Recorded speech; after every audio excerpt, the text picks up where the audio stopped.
Hi, I'm Stella. Welcome to my channel, and as a part of Bad Sydney, I'm again in the rather fantastic Abbey's bookstore here at Crime Lane, and I think I see a couple of crime writers. Excuse me, are you both crime writers? Yeah. Could I have a word with you both? Oh, very well. Got Charge in front. It is my absolute, I'm fanning out here. It's my absolute delight to be speaking to Robert Gott and Sulari Gentill. You're famous. You're both famous. Now, Sulari, can you tell us a little bit about your the Rowland Sinclair mysteries?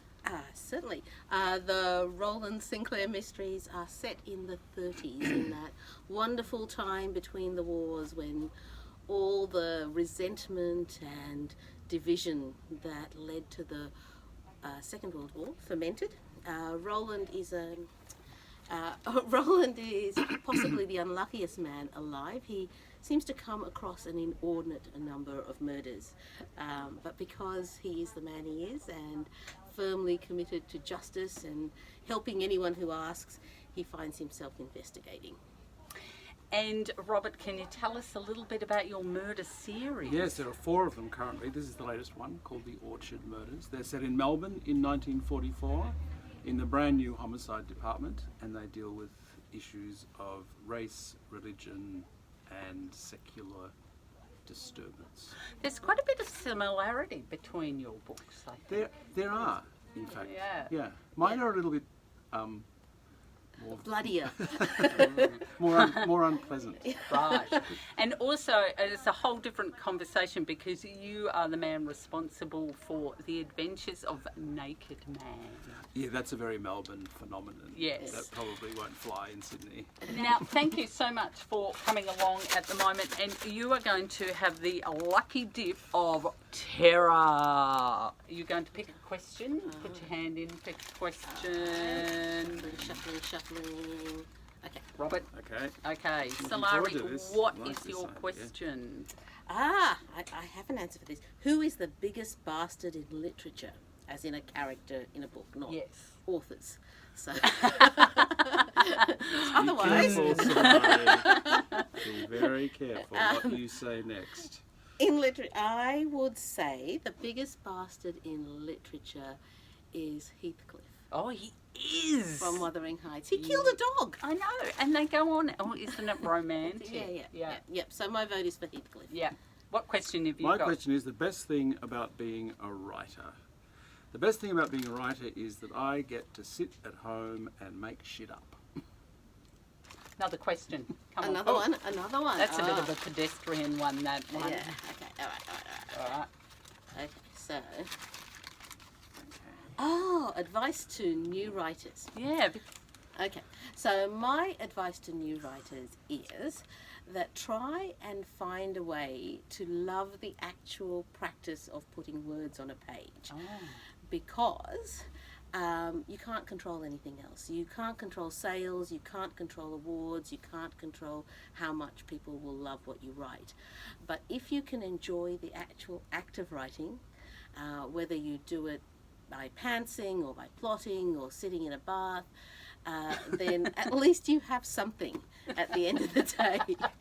Because there's not a lot afterwards. Oh, there's lots. There's lots, but it's unreliable after that. That's great advice. Robert, what have you got? Do you suffer from literary jealousy? That's a good question. And the answer to that is yes and no. I like to celebrate other people's writing as much as I can.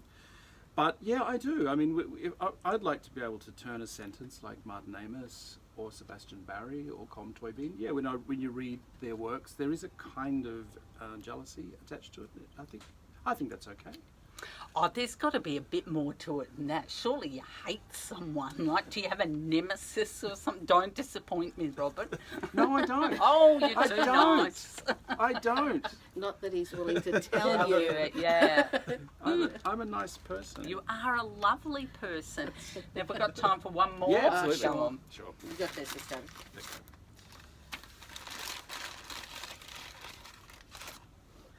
Do you enjoy writing? I love it. Is that a boring one? Pick No, another one. that's a good one. Oh. Because one of the things that I do find annoying is when you go to a writers' festival and a writer sits up on stage and says, this book, it almost killed me to write this book. I really suffered writing this book. It's so hard writing. And I think, well, do something else. Exactly. Just do something else. You know, your book is not that important. Ooh, you heard it here first, folks. Your book is not that important. That's your advice to new writers, maybe? Your book is not that Well, important. not if you're not enjoying it. Stop it. But so many artists talk about, and I say this quite often, can't wait to get in the studio. I don't know one writer who goes, going to bang that book out today, can't wait, it's going to be great. Really? Need to get out more. Yeah, you're speaking to the wrong writers. Yeah. We actually like the We art like of it. putting words onto a page. And that's, I mean, if you don't have that, then it's a really hard business to be in. But your books reflect that type of writing too. I hope they do. Jaunty. I hope, yeah. Jaunty. That's a good word. It's lovely. I hope that's new true. subgenre of crime. We're jaunty crime. Jaunty crime. Jaunty crime. With a bit of violence. Yeah. Jaunty violence. The odd bit of bloodshed. Jaunty mutilation. So mine is, what is my most influential book? Yeah. So I presume it's asking me what book was most influential on me. Yeah. Okay, that's easy. It was To Kill a Mockingbird. Oh, wow. It was the reason I became a lawyer. I thought you were about to say writer. No, I started off a lawyer. It's the reason I became a lawyer, and then it became the reason I became a writer.